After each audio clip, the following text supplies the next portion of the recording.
I just realized I recorded a whole video, and there's like, I had this like music playing in the background, because you know you can record, and yeah, it picked up like none of my voice and my audio, but that's okay. Um, we're here now. Maybe it's not meant to make the video. Maybe it is. I don't know. That's actually the whole point. Is this meant to do or not? Let it ebb and flow and see what happens. And that's the crazy part. That's the situation I'm in life. That's a lesson that I feel like I'm learning currently, is the acceptance and letting things flow, of being like, okay, you know, not to have possession and control over things, and allow things to just kind of be like, shh. Because that's what it should be. Love is expression, not possession. So, I'm like a little, but I think that's one of the things that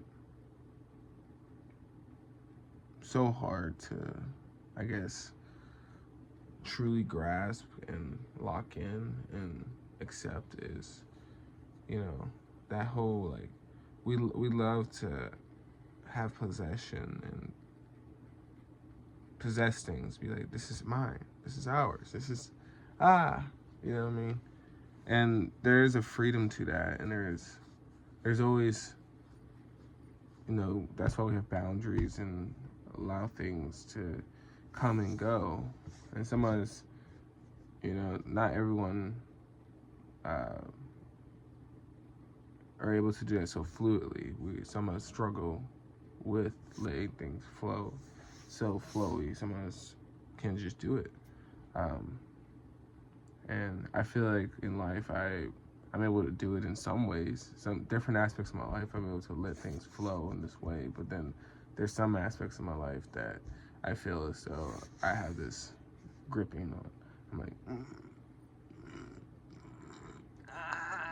and it becomes self-sabotaging after a while, and that's the truth of it.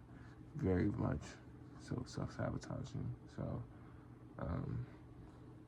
yeah.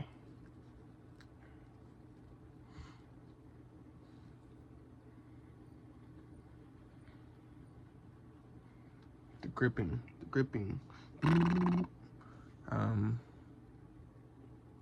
So yeah, let go. Learn to let go. I saw this video that was basically talking about Jesus, how Jesus said love unconditionally, and Buddha said it needs to let go, and they're both the same thing, same truth. And shout out to Jesus. Yeah, like the same thing, because it's like, to love is to love unconditionally. Pour your heart in the ways that you can even imagine you can open your heart up to. But then there's also the possession of letting go and just being like, hey, I have no control over this. And it's such a paradoxical thing, which is life. That's honestly like, I wish I had, oh, here we go. It's this baby, you know, the flower of life. It's just a bunch of circles interlooping into creating one circle with a bunch of circles in it. And honestly, it's like something like the flower of life just shows the paradoxical effect of our life. I remember when I was little, my mom had drew this picture of, she was trying to explain God to me. She was like, God has no beginning or ending. And she drew a circle and tried to like, she drew like a bunch of little marks on it to try to make it seem like, so I couldn't figure out where it actually started. And like, I remember I was like, me being like a little, just me being me. And I was little, I was just like, yeah, well, you know, this started here and shit like that. And my mom, that's such a good point, because it's like, with life, there's so many circles. You can't where is the beginning or ending of it? It's all becomes so paradoxical. What is bad or what is good? You kind of need both, right? What is. It's just is. It becomes just is, because with all these millions of circles,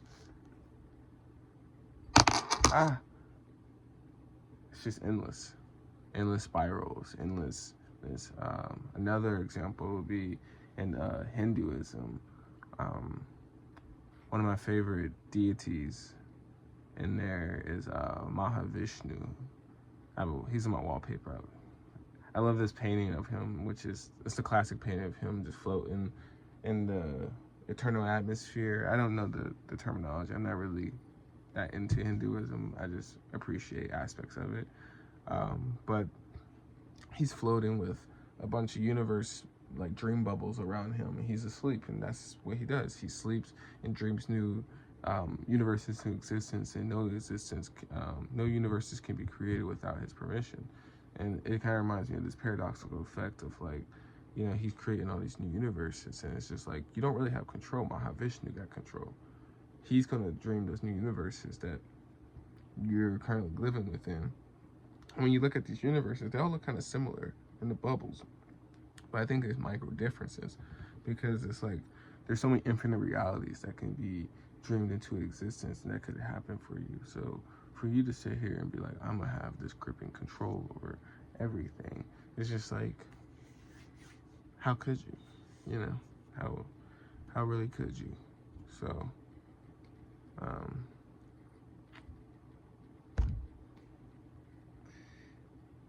you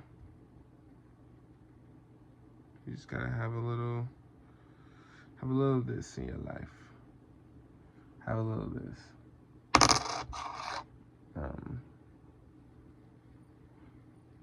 Yeah, but that's all the words I have right now. I feel like my brain just kind of shut down. It's finished talking. It's like 2 o'clock in the morning. I'm gonna probably go lay back down and try to get some more rest before the sun rises. But I wish anyone that saw this or this resonated with much love and joy. And we're all humans just out here trying to balance ourselves out, the light and the dark, and do the best we can. Accept things and try to spread love, even if our pain can sometimes get in the way. But we'll figure it out.